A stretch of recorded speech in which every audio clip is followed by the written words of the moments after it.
What is up, people? Welcome back to the channel. CFCDP here with yet another video. Man, what a win. What a win. That was such a great performance from Chelsea to get the result 2-1.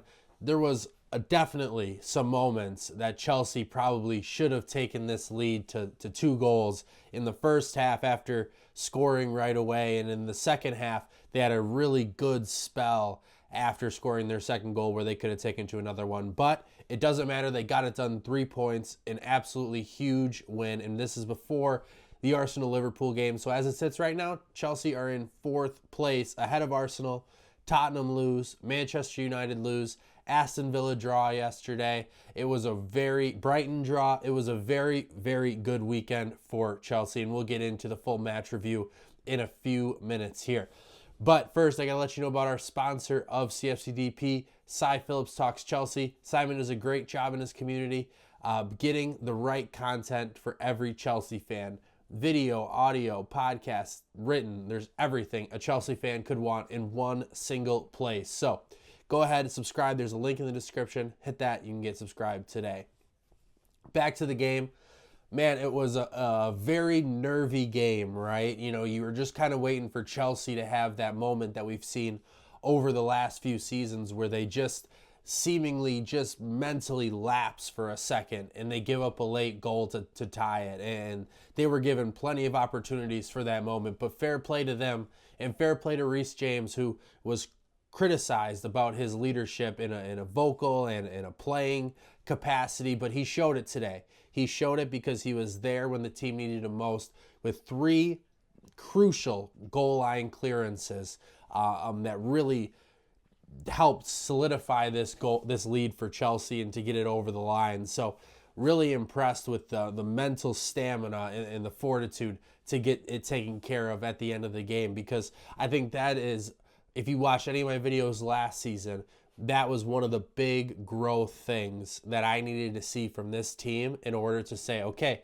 you could be a top 4 contender. Okay, you can win in big games. That was what happened right there.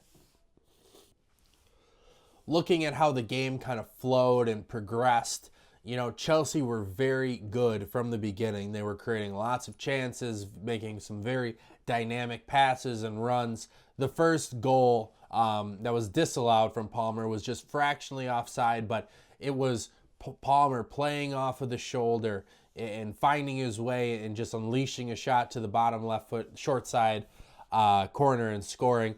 Ruled offside, but you saw the wheels start to get in motion of what Chelsea really wanted to do was let Newcastle pressure them tight and then hopefully play a decisive long ball and get that kind of offensive transition happening towards the net. And for the goal that did count in the first half, we saw that. We saw pressuring in the defense from Newcastle up as far as the midfield, pressuring Cole Palmer.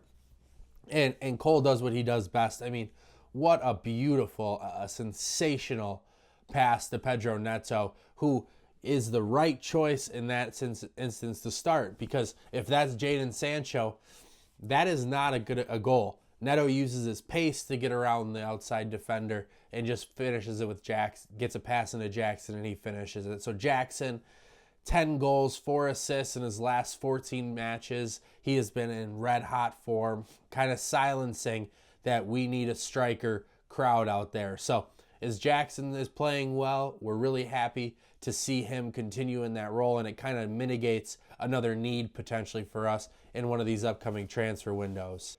I thought overall the midfield was very, very good. Lavia and Caicedo seem to have a general understanding with each other that isn't necessarily there when it's Caicedo and Enzo. Now, Enzo came on today and didn't really put a foot wrong, so that was fine when those two are out there. But I think from the start, Lavia and Caicedo provide you 2 athletic, sturdy, defensive-minded, but also for ability to hit those forward passes. They're really more complete, and I think having 2 complete guys in that area really gives the structure and the base of the midfield in those transition moments, because Chelsea, they will give the ball up high and they'll give transitions going the other way. But to have 2 guys that are able to do that and retreat and stop a counterattack is crucial. So having Caicedo and Lavia in there is fantastic, and I think that's what Maresca really wants. Now, will Enzo play? Certainly, right? He will start games in the Premier League, and they will be paired with Caicedo and Lavia. There's a lot of games coming up, so you will see a chop and change. But I think right now, Caicedo and Lavia are the choice there. Moving on to the back line, I thought Fofana, he had a real injury scare grabbing at his surgically repaired knee. Really concerned to see how his body kind of twisted over that knee, and didn't look pretty, but fair play to him. He fought through it. I was really saying, like, let's take him off. If there's any uncertainty, let's take him off. Now, he had a few shaky moments. That one long ball to Isak, which Isak kind of just didn't pass it to the open guys, but we got out of it. That was, not good. But I thought overall Fofana played a very strong game, and I think he's growing in confidence. I think he's still trying to trust his body out there, but I was impressed with him.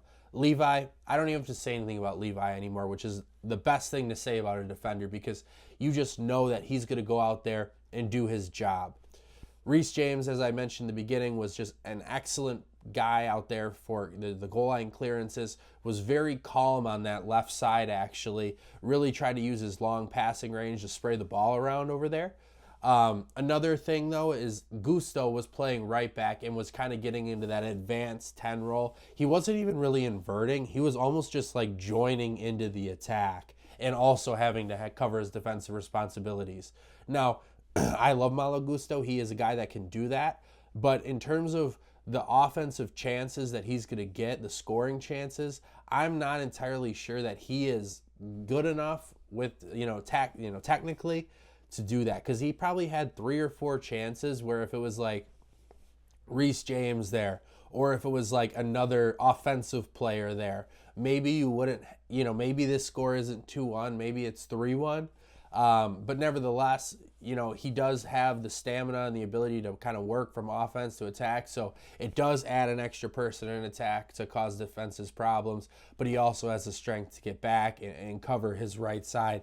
And it seemed like Fofana did a very nice job covering for him in those moments where he had to come back. So overall, guys, I was really impressed with the performance. I think the biggest takeaway you can, go from that is this was a team that finished in the top 8 last year. So this is our most notable win of the season. It was at home. We play them again in 2 days. Now, mind you, it is going to be a completely wholesale change team, right? It's going to be, your João Felixes, your Renato Vegas, Cucurella will start, Enzo will start, Sancho will start, Mudryk will probably start. So it's going to be a little bit of a change systematically. But I think you have a real good momentum now heading into a really kind of tough run of fixtures, right? You have Newcastle again midweek. You have Manchester United. I believe you have another cup game in between that, another Conference League game. And then you have Arsenal before the international break. So clearly there is 2 teams, but I think winning the Premier League games now is so important because you are having that freshness, that rotation. While you see teams like, Arsenal and United, they're running the same players out there for each match. And I don't even want to start about how bad United is. We should go to Old Trafford and really dominate them. But regardless, it's a tough place to play. But, you're going to be fresher in those games. You're going to have more, you're going to have less time on task for those players. And I think that's going to lead to Chelsea having a really good season. As much as it's not great being in the Conference League this year, as much as we wanted to be in Europa League and, Champions League, I think the Conference League is actually pretty good for this season because now I think Chelsea have an opportunity to really use their squad depth. If they were playing Champions League games, Palmer would be playing 2 times a week. Jackson would be playing 2 times a week. You'd have Reece playing 2 times a week. Levi. So now it's not as, now you're saying, okay, maybe our second team players are playing in Premier League matches where we really need to win those too.